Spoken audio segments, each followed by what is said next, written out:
All right, people of the state of Michigan versus Kayla Connolly, 23-7674 SM and 23-7338 SM.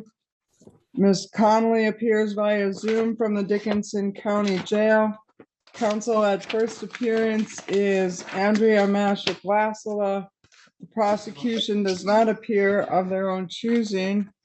We're set for arraignment on various matters. Let's see, in regard to 7674, we're set for arraignment on a new larceny charge, as well a bond violation in that matter. In the companion file, we're set for arraignment on a probation violation. Ms. Mashik, did you have an opportunity to go over the nature of the charges and the maximum penalties with Ms. Connolly? Yes, Your Honor. With respect to the probation violation, which is file number 23-7338-SM, my client wishes to enter a guilty plea with an explanation. She waives the formal reading. I have determined that she has read, signed, and understood the advice of rights. She is not requesting an attorney. With respect to file number 23-7674-SM, with respect to the bond violation, my client is requesting to enter a guilty plea with an explanation. On the bond violation, she's not asking for an attorney. As for the underlying matter, she is requesting assigned counsel. She does waive the formal reading. I have determined she has read, signed, and understood both the bond violation and the misdemeanor advice of rights. As I stated, she wishes to plead not guilty to the underlying matter. She's asking for an attorney. I have determined that she is qualified, and I'm assigning Ms. Schaub. All right, thank you. Is she having counsel for the sentencings on the other two? Not for the probation violation or the bond violation, Your Honor. All right. All right, Ms. Connolly, what's your full legal name, please? Kayla Jean Conley. Did she correctly state the position, your position as you understand it? Yes, Your Honor. All right, let's go through each of these. In file 23-7338 SM, you're charged with violating your probation. It's a technical probation violation number 1. The allegation is that on October 8th, you submitted to an I-cup drug screen at the jail. The results showed you were positive for amphetamine, methamphetamine, cocaine, THC, MDMA, and alcohol. In regard to the matter, then, the maximum penalty you face for a first technical probation violation with an underlying charge of this nature is up to 5 days in jail. You understand the nature of the charge and the maximum? Excuse me. In regard to the matter, then, this is the probation violation matter. All right, yes. So for the first technical probation violation, you face up to 5 days in jail. Do you understand the nature of the charge and the maximum penalty? I do, Your Honor. All right, then, to the charge of violating your probation, what is your plea? Guilty. All right, before I accept that guilty plea, then I want to make sure you understand certain rights. Did you understand all of the rights contained in this probation violation advice of rights form? Yes, Your Honor. All right, then, Ms. Connolly, concerning the bond violation advice of rights form, did you understand all of the rights contained in that form before you signed it? Yes, Your Honor. And in regard to the general misdemeanor advice of rights form, did you understand all of the rights contained in that form before you signed it? Yes, Your Honor. All right, Ms. Connolly, in regard to the bond violation, then I'm going to go over the nature of the allegation and the maximum penalties with you.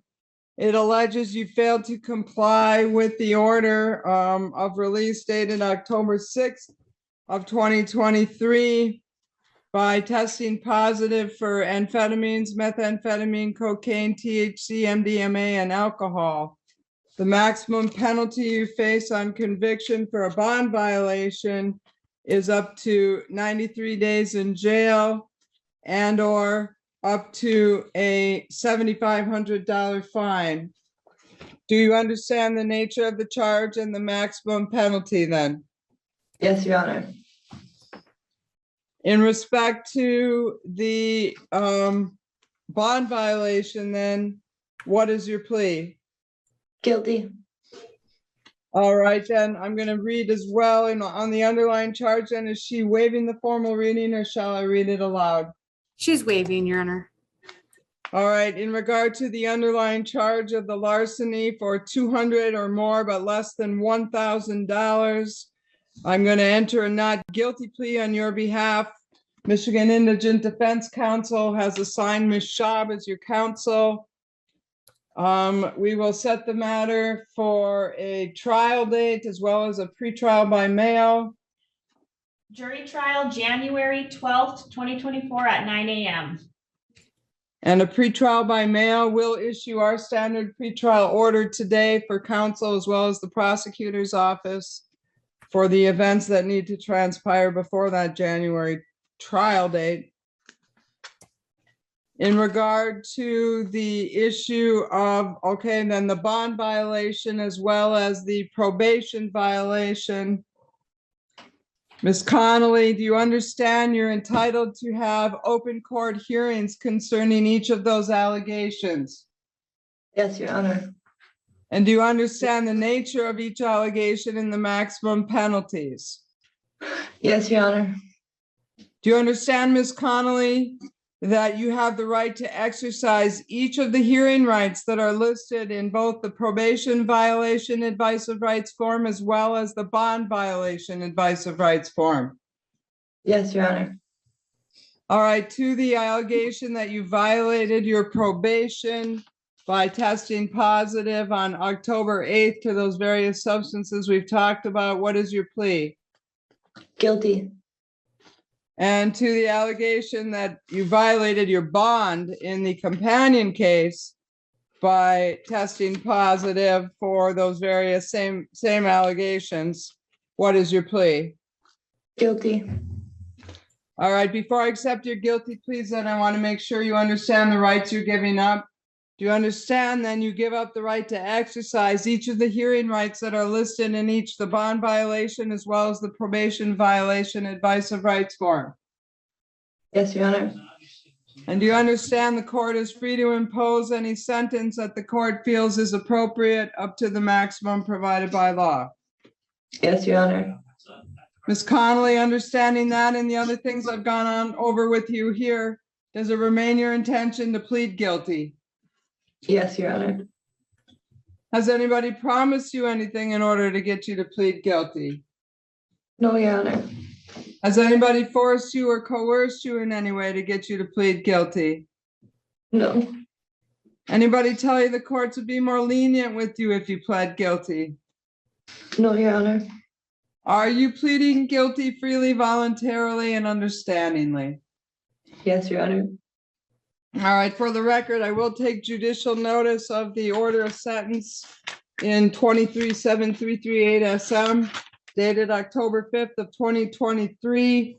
In it, it requires, Ms. Connolly, that you not use, possess, or consume any non-prescribed controlled substances or prescription medicines that are not prescribed to you.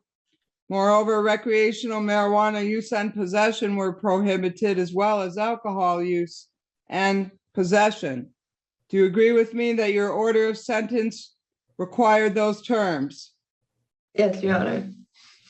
In respect to the companion file 7674 SM, I'm looking at the bond that was put in place. Looks like you signed for that bond on October 6th. Do you remember signing your bond conditions on October 6th? I do. And one of the requirements, I will take judicial notice of this as well.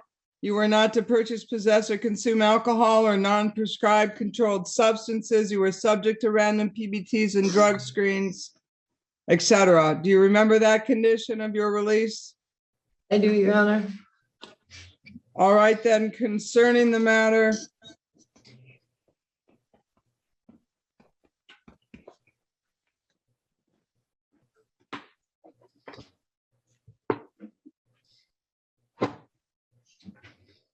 In your own words, how did you violate the terms of both your bond release and your probation?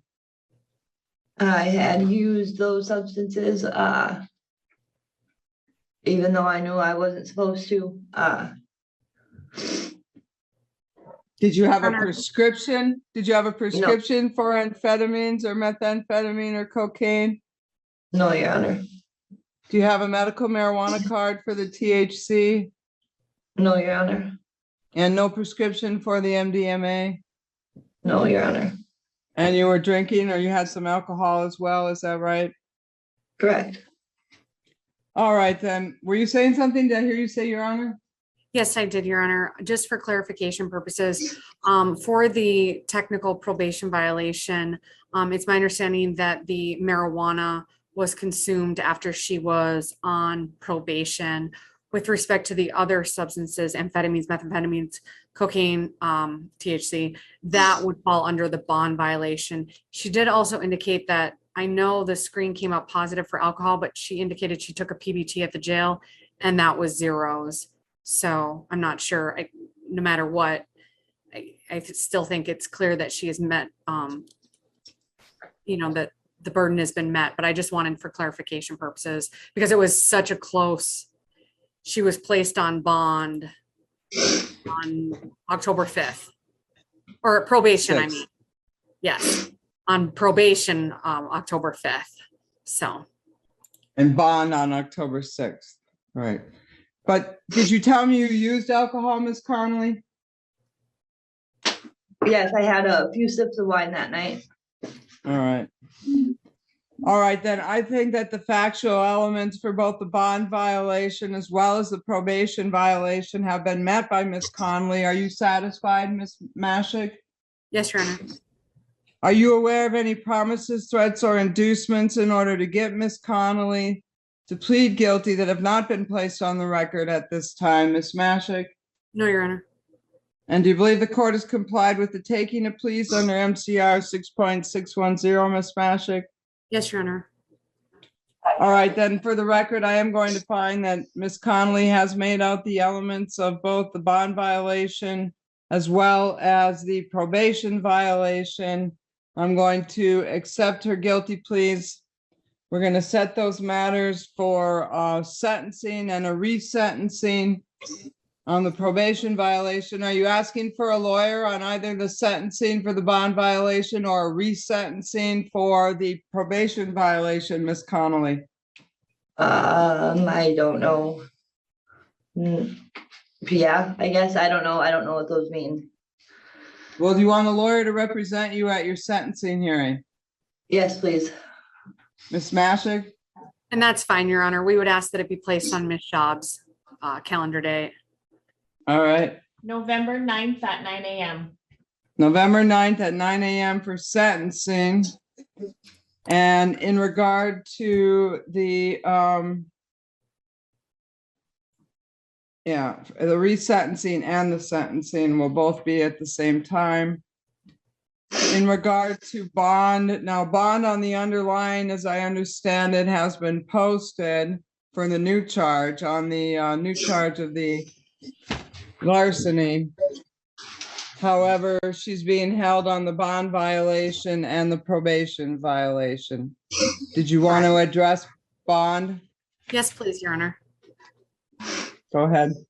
Thank you, Your Honor. My client is requesting a personal recognizant bond. She's hoping for the ability to get out of incarceration so she can take care of some matters with respect to her housing, her personal belongings, things of that nature. All right. I'd be willing, can I say something? I'd be willing to come in and take extra drug screens or anything if that will help alleviate some of this. All right, hold on a minute then. Thank you. In regard to the matter, I'm going to do the following. Concerning the probation violation, concerning the probation violation, the most I can give you on a technical probation violation at sentencing for a first violation for reasons of this nature with the underlying charge of the disorderly person disturbing the peace is up to 5 days in jail. I believe you probably already have 2 days of that served, at least, maybe 3. In regard to the matter, then, I am going to set a bond. I'm not gonna revoke your release at this time. I'm gonna set a bond. And I'm gonna set that at 1,000 cash surety, 10%. In regard to the matter, then you're still on probation. All of the underlying conditions remain in place, the same as last week, Ms. Connolly. You stay in touch with your probation officer. If you get out of jail or you post bond, you make sure you contact them right away on this file. I will. The Thank shop you. will be in touch with you within 3 business days. If you get out of jail first, you make sure you get in touch with her. We'll give you the business card and you make sure you get in touch with her immediately.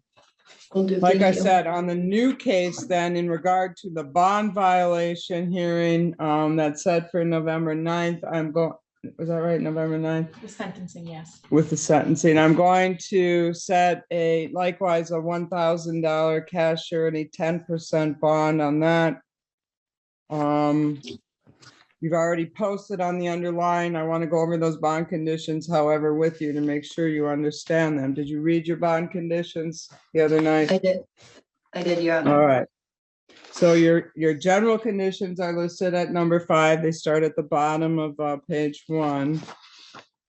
Specifically, then you are not to assault, harass, intimidate, beat, molest, wound, or threaten Joan Oliver, Wendy Slyke, or Janice Mortensen. You're not to have any contact either directly or indirectly with any of those individuals. You are not, and you are not to go to any of their places of residence, or if they have jobs, don't go to their work site.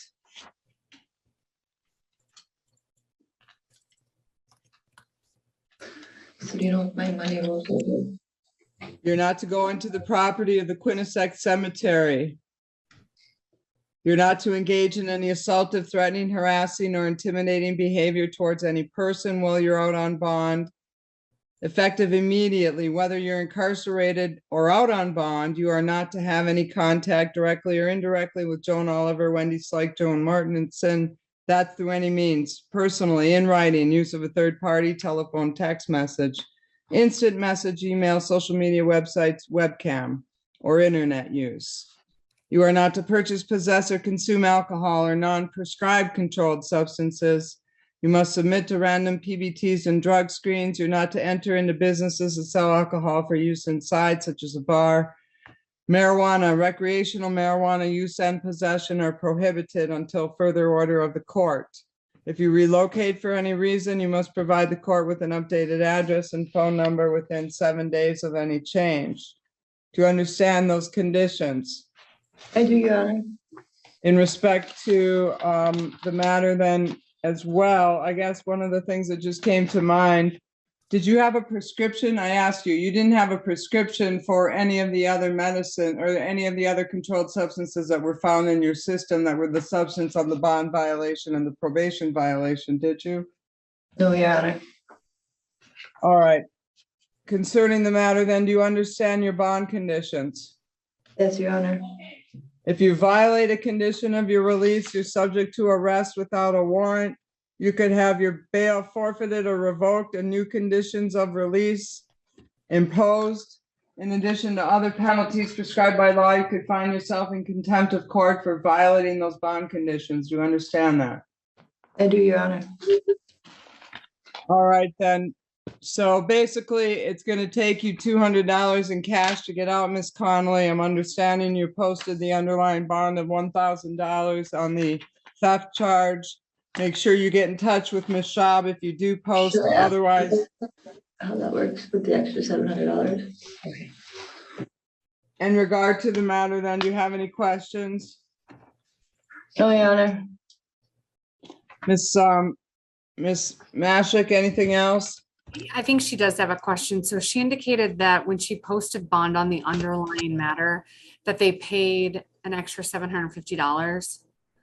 Well, that has been transitioned back to 1,000 cash surety. That 1,000 that she posted covers that bond.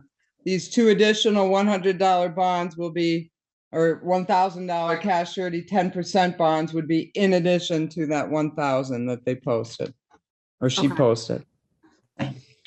All right, in regard to the matter then, Ms. Mashik, anything else on these files? No, thank you. All right, thank you, Ms. Connolly. We'll see you soon. You make sure you stay in touch with your lawyer. You might want to think about some inpatient treatment. You can talk to your lawyer or your probation officer about that. Thank you. Thank you. Can I make the phone call?